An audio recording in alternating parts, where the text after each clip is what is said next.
Hi, everybody. It's Dan Sullivan here, and this is Podcast Payoffs. And this is Gord Vickman, and he reminded me before we went on to the podcast today that we're now at the 20th anniversary of the entire new thing that was created called podcasting, and he was in the radio world at that time. So when it first came along, Gord, since you're conscious of this and I'm not, what'd you think of this? I started in radio in 2004, so this would have been 1 year before.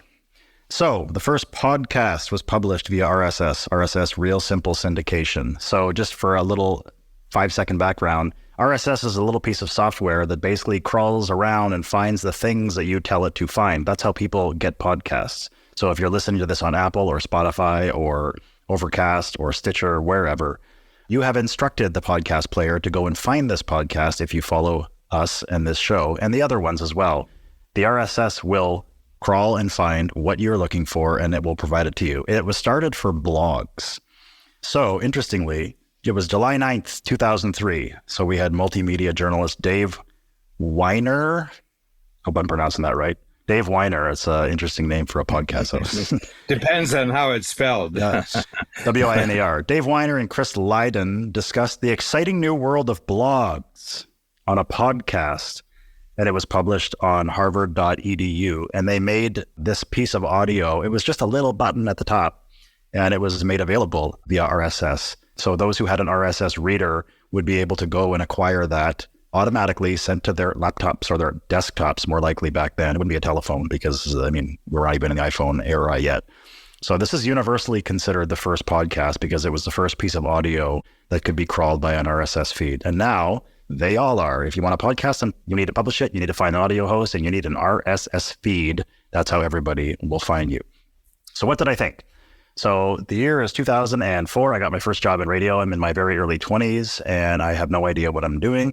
I was brought on to be a technical producer. So if you picture a radio station, there's the giant digital audio console. I was brought in to slide things up and down, answer the phones, and do the technical aspect for the two co-hosts. They started bringing me on to make fun of me. They called me Gord the intern. So what happened was I was coming back with things that were, I suppose, a little bit clever and interesting. And in their effort to try and make fun of me, I ended up turning it around. Maybe I was just a little bit quicker than what they were saying, but I ended up turning it around and the joke was on them most of the time. So they stopped doing that. And then months later, the station manager said, "Would you like to join the show? People seem to like you." And that's how my on-air career started. I went into the radio business to be a technical producer. I thought I would be sliding things up and down. The chemistry that I had with my old co-host, Darren Laidman, it was there. So that's how things sort of came to be. And I remember back in 2004, 2005, we had a whole tech team trying to figure out how to get an MP3 onto a website because they didn't even really know how to do that yet. So podcasting was very much out of the realm of my thought process because I didn't really know. So Dan, I'm going to throw that back to you. I'm going to give you a date here. If I said to you, what did you think of podcasting on August 3rd, 2012? If I suspect your sneaky purpose here, that was when I did my first podcast. Oh, it was called Telling the Truth, Identifying Strengths. Yeah. 10X Talk, Dan Sullivan, Joe Polish, episode number 1. I'm very seldom on the cutting edge of technology because I watch what other people do, and then I watch their report on why this is a good thing to do, and I watch what practical measurable results they're noticing. And Joe Polish is a great marketer. And so he's what I would say on the cutting edge of applying technology to marketing. And I listened to some of his podcasts with Dean Jackson, which is called I Love Marketing, which is still going. And it's into the hundreds, hundreds and hundreds of episodes. And they're both great conversationalists and they're both really good askers of questions of the other host, but they each bring an entirely different universe of marketing capability and experience. And so there's this marvelous merging of two capabilities where the partners are being great improv players, that they never contradict, they never argue against what the other person's saying, and they say something that furthers what one person says. And I think you can carry that improv training right over to podcasting. Saying no just shuts it right down. Yeah, I mean, you look like a jerk. You sound like a jerk. The other person thinks you're a jerk. And that's the last time they're going to do a podcast with this jerk. Unless the podcast is called Bunch of Jerks. Yeah, a bunch of jerks negating each other.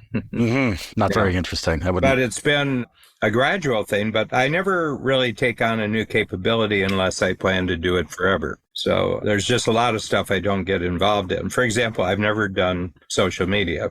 Now, I have to put an asterisk on that because I'm out on social media every day. It's going out on Facebook. It's going out on Twitter. It's going out on Instagram. I'm sure some of it's going out on TikTok. But I myself have never participated in the activity of social media. I never communicate with people just on a day-to-day basis.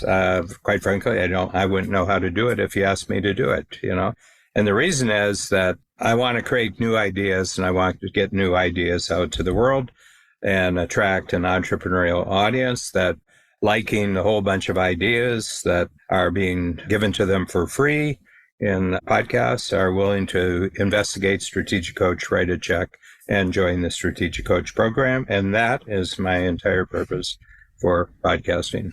And 10X Talk with Joe Polish, still going strong, coming up on 11 years. And by the way, just a little footnote, that first podcast that I mentioned in 2003 with Dave Weiner, Chris Lydon, it's still there. It's called Open Source, and it's the longest running podcast in the world. Yeah. They published an episode maybe 2 weeks ago. And the other benefit of podcasting is it can be 20 years old, but if someone just comes across it for the first time, it's brand new. So for the person just discovering a podcast, it's always brand new, even though it's 20 years old. Dan, when you sat down with Joe in our studios here on Fraser Avenue in Toronto, in beautiful Liberty Village, I went and I listened to that episode last night, and you did the introduction, and it was Joe actually that carried you into it. I think you'd get a kick out of it. I've got the record. I've got the LP record of it.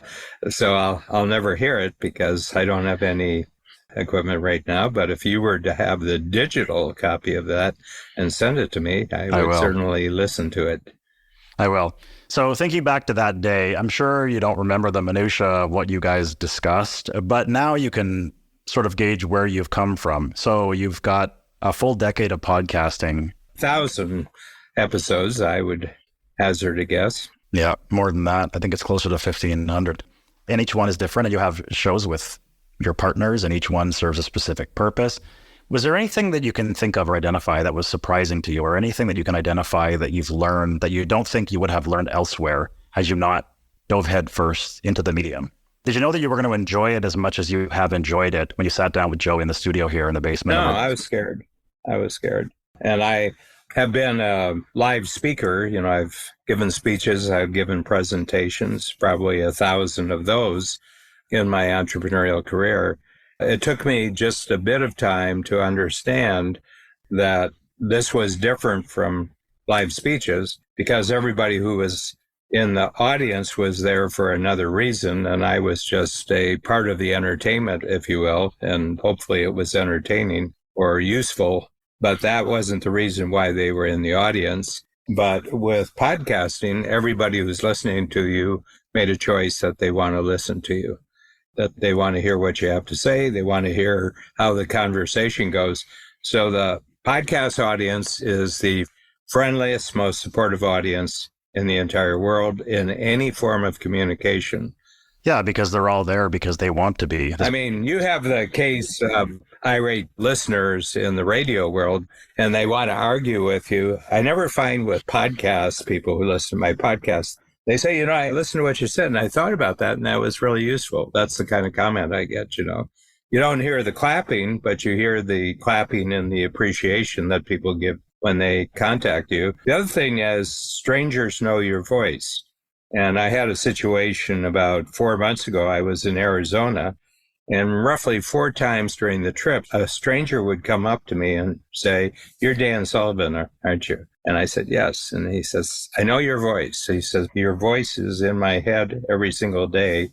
And I just wanted to take this opportunity to tell you how much I appreciate what you have to say and how it gets me to think about new things. And I really want to tell you, I appreciate it. It's happened to me on airplanes. It's happened to me in restaurants. It's the greatest compliment you can receive I'm thinking back to the radio days when people would say, you can get compliments. People would say, oh, you're funny, or I like that thing you talked about. The greatest compliment you can pay to anyone in broadcasting is, I feel like I know you. Yeah. Yeah, it's a relationship building medium. And we've had podcasts on this particular topic.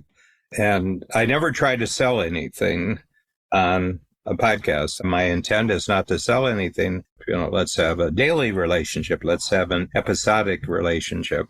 And a lot of people don't get that because they want to sell something.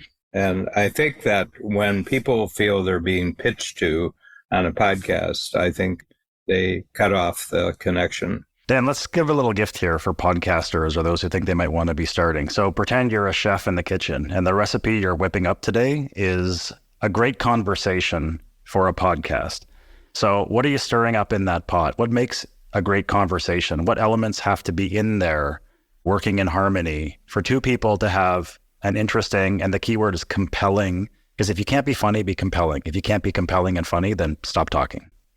Well, I've given some thought to this, and there was everything that was true before artificial intelligence came on the scene, because I think artificial intelligence has changed how you talk about things and what you talk about.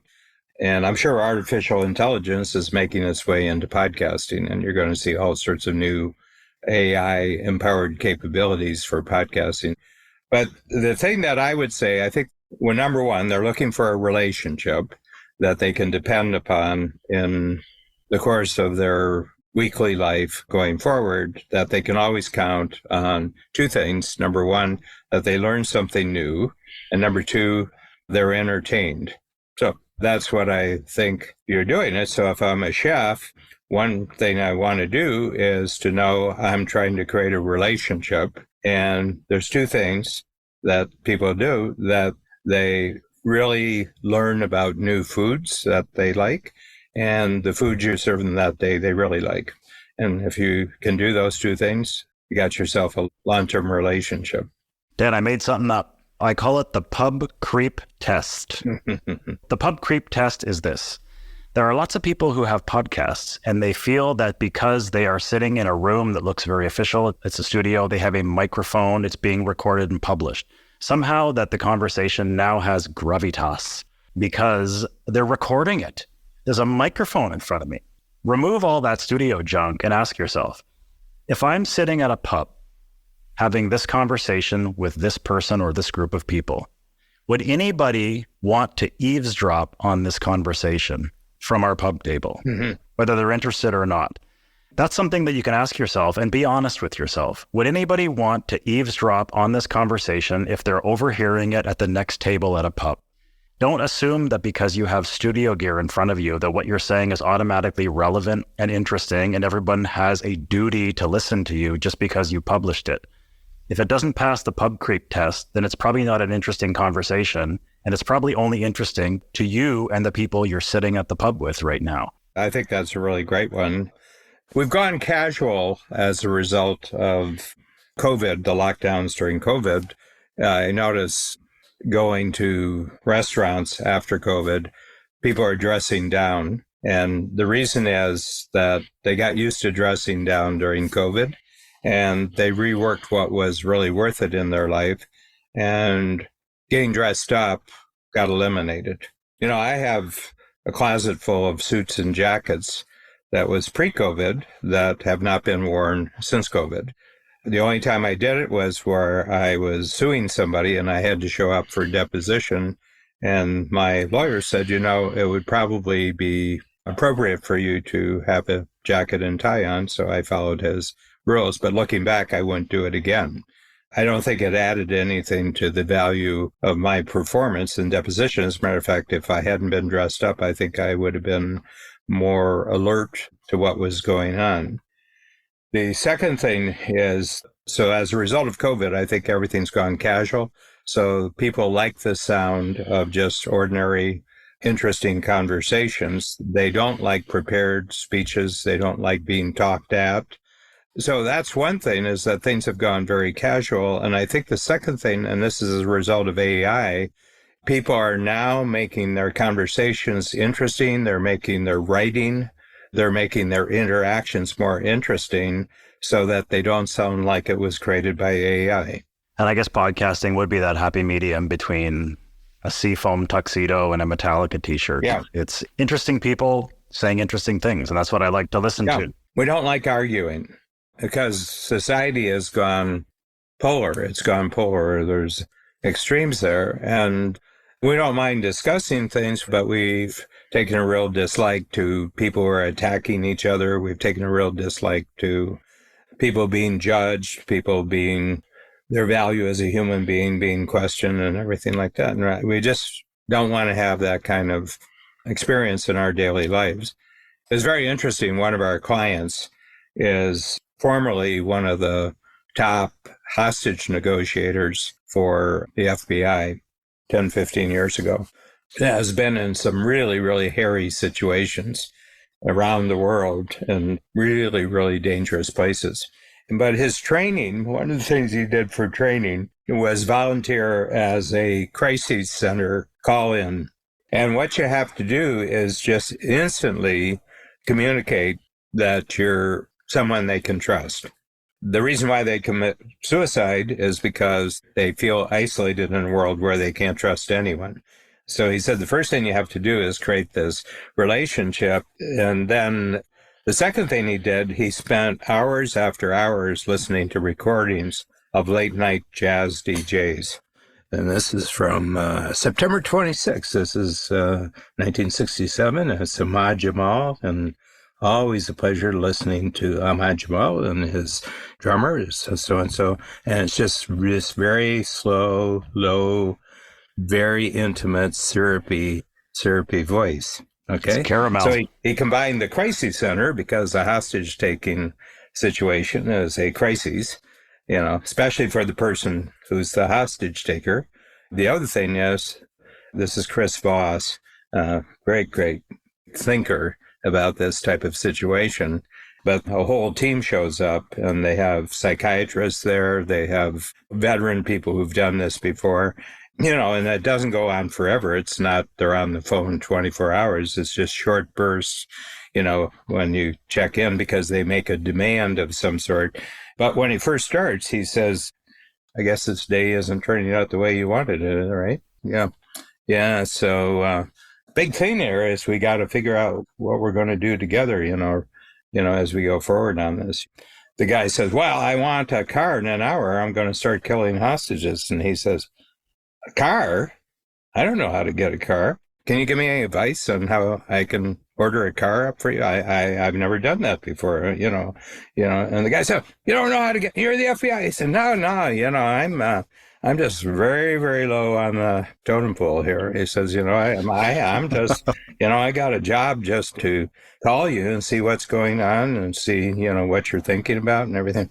And within about a certain period of time, this guy has realized that the person he's talking to, this kind of low on the totem pole person who's very empathetic, is the only thing standing between him and the SWAT team. Because outside, there are about 5 guys who they just don't feel they've had a good day unless they've shot somebody that day.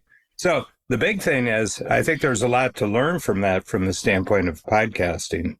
You're not on to impress people with how smart you are. You're not on to preach at them. Podcast just rejects that type of human activity. I met Chris Voss for the first time at a Genius Network event. This is years ago. And I walked up and introduced myself. And I said, Chris, my icebreaker was, Chris, I think I owe you $5,000. And he paused and he said, now, why do you owe me $5,000? With that sort of FM gravelly, and he kind of squinted. Why do you owe me $5,000? I said, I read your book twice before I bought a car, and I talked the guy out of $5,000. And he stopped and he goes, that's really great. I'm like, this guy is the coolest cucumber in the garden, unflappable. You did the right thing to engage his interest, and he showed you appreciation. That's really great. And you just demonstrated some podcasting skills in that interchange. That would be a great way to start a guest. If you had a guest on, say, I mean, you started a previous podcast with my new book, and you said, this. I read this 3 times. I read this book 3 times. Well, that's great praise for the person. I mean, what guest would not be totally on your side after you started off a podcast with a comment like that? Yeah. It's podcasting's 20th birthday. We thought it'd be fun to give just a few quick factoids here as we kicked off the show. It was July 9th, 2003. The first podcast came out. iPodder was the first application you could use to subscribe to RSS feeds. A Guardian journalist, Ben Hammersley, coined the word podcast in February 2004. Apple introduced podcast to iTunes, June 2005. 42% of Americans now listen to at least one podcast every month. There are 4.1 million podcasts available, and podcasts earn $1.8 billion in ad revenue. That's a little top line of the ecosystem as far as this medium is concerned.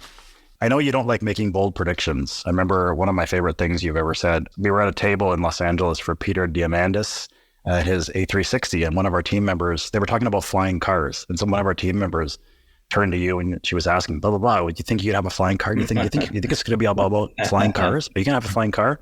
You think they're going to take over? And you just said, I don't know. I don't make flying cars. Yeah. You said, I don't make predictions unless I make that thing. I don't know if flying cars are going to take over. I don't even make flying cars. But you do make podcasts. And if you look forward to the industry, if people are doing it right, what do they need to continue doing? Or maybe what do they need to stop doing? Yeah. It's a really great question because you alerted me that this was the topic. I gave some thought to it, and I think that I'll be 80 next year. And by the time we're 90, I think we'll still be doing the same podcast with constant improvements. And that growth in podcast audience is totally reflective in the number of registrations we're getting into the Strategic Coach. But the other thing is that in creating the podcast, which I just said, let's say it's 1,000 podcasts by the time I'm 90, which is 2034, that I will have created, just because of the deadline and the objective of creating a new podcast, I will have purposely created 1,000 new ideas that can be translated into thinking tools to expand the power of the Strategic Coach program, and that at least half of those ideas will have been copyrighted, trademarked, and 500 of them will have become patents just because of the new ideas and just because of the requirement that I had to prepare for 1,000 new podcasts to 100 million listeners by 2034. So that much I can predict. I'm pretty good on my predictions about my own results. And you can listen to that in your flying car.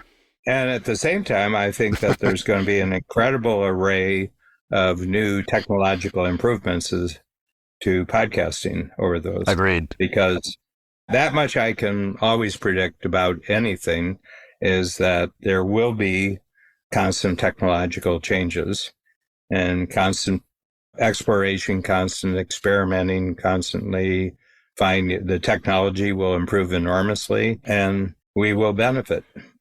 There were limitations which prevented people in the past from doing what we're doing today and from preventing those listening from enjoying what we're doing. Others I'm speaking of, because there were technological problems. They didn't know how to do this. They didn't know how to do that. Well, how to do this? And as you mentioned, Dan, there are AI tools that are on the market right now, and there are always new ones coming out that are just shaving away all of those issues that someone with limited technical know-how might have. So what we have here is we have a calm blue ocean. If you have something to say and you want to say it, there's nothing stopping you. So we encourage you to go and do that right now. Yeah. Dan, any final thoughts? No, I'm so pleased that I met you. Feelings mutual.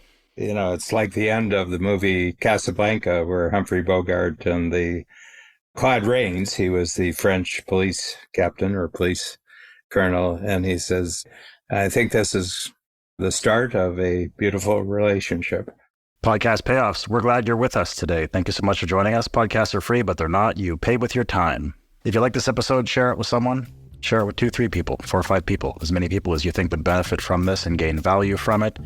And we are available on the Strategic Podcast Network, proudly, along with Dan's other podcasts. Strategic Podcasts, with an S, strategicpodcasts.com. That's where you can find our entire family of shows. There's something for everyone. Entrepreneurs. We talk about marketing. We talk about technology. We do insights and a peek behind the curtain here at Strategic Coach. And you can find everything you're looking for at strategicpodcasts.com. Dan, it's always a pleasure, and on to the next. Thank you, Gord.